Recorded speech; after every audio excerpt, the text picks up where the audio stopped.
So here's the loose theory, and you've got to get this exactly right to understand this properly. You've got to get it exactly right.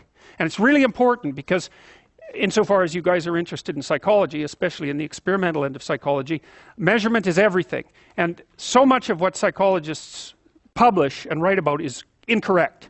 And the reason it's incorrect is because they do not have their measurements properly instantiated. It's a massive problem, especially in social psychology. In fact, it's probably a fatal problem in that most of the things that social psychologists measure don't exist. And social psychology has been rife with scandals for the last 4 or 5 years. And there's good reason for it. But a big part of the problem is that the measurement, that people are not stringent and careful enough about their measurement. So we're going to walk through this very, very carefully. So I'm going to set forward a set of propositions, and you have to think about them, because each of them they're axiomatic. So you sort of have to accept them before you go on to the next step. And there's certainly room to question them.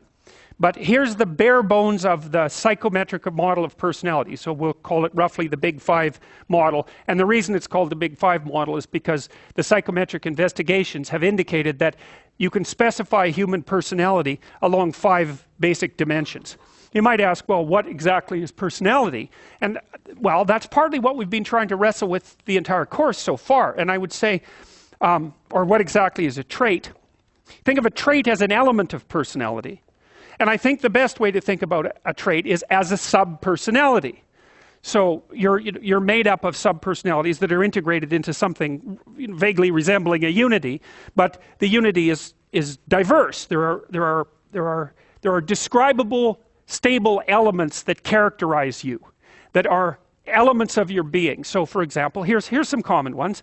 I might say, well, are you social or would you rather be alone? So here's a good question for you to decide whether you're extroverted or introverted. It's pretty straightforward, because that's the first major dimension.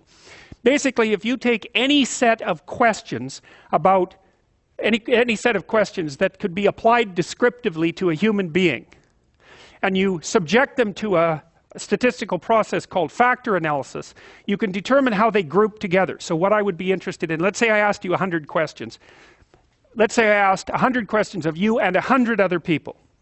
What I would find was that reliably, if some person answered question A, say on a scale of 1 to 7, 6 or 7, there would be other questions in the set of questions that they also tended to answer on the upper end of the scale. Or reliably, if they answered one question at the top of the scale, they'd answer another question at the bottom. That's a pattern of covariation. So you're looking for how the questions covary across large numbers of people. So let's say, here's a stupid example, but it's really straightforward, easy to understand. I might say, how often do you smile? 1 to 7. How often are you happy? 1 to 7. Well, what you'd find, obviously, is that people who tended to answer that they smiled a lot would also tend to answer that they were happy a lot. And so smiling and happy are not exactly the same thing, which is why we have 2 different phrases to describe them. But they're close enough so that they seem to be reflective of some underlying structure.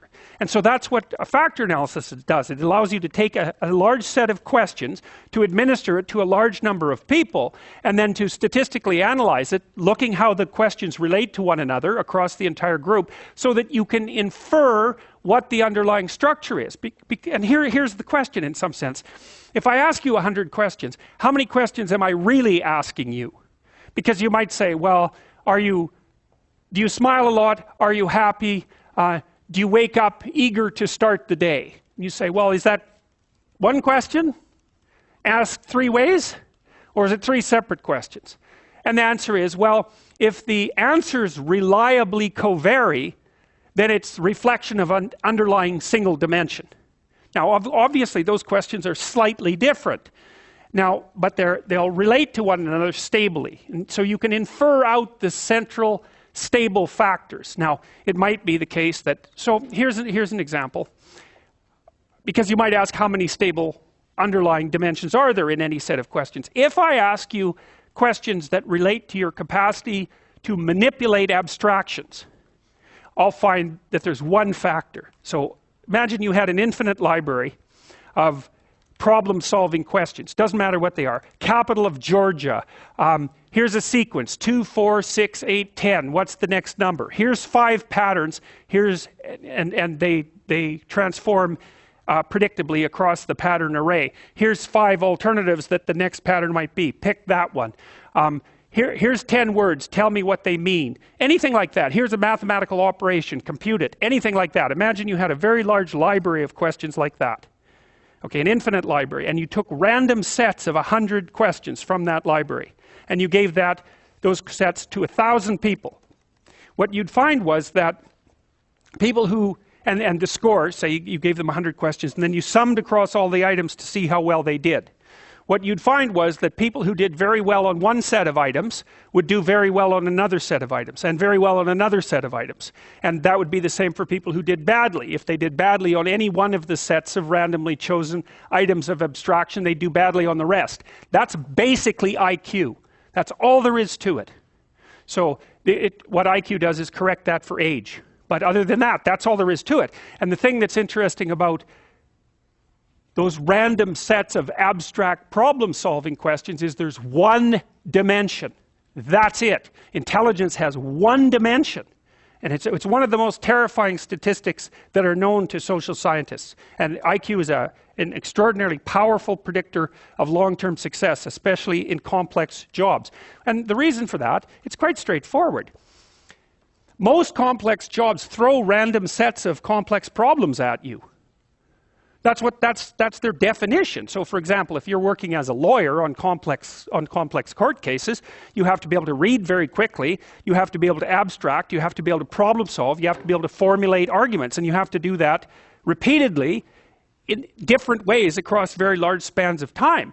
And so the fact that your ability to solve any set of random problems is a really good predictor of your ability to solve any set of random legal problems, it's more or less self-evident that that would be the case.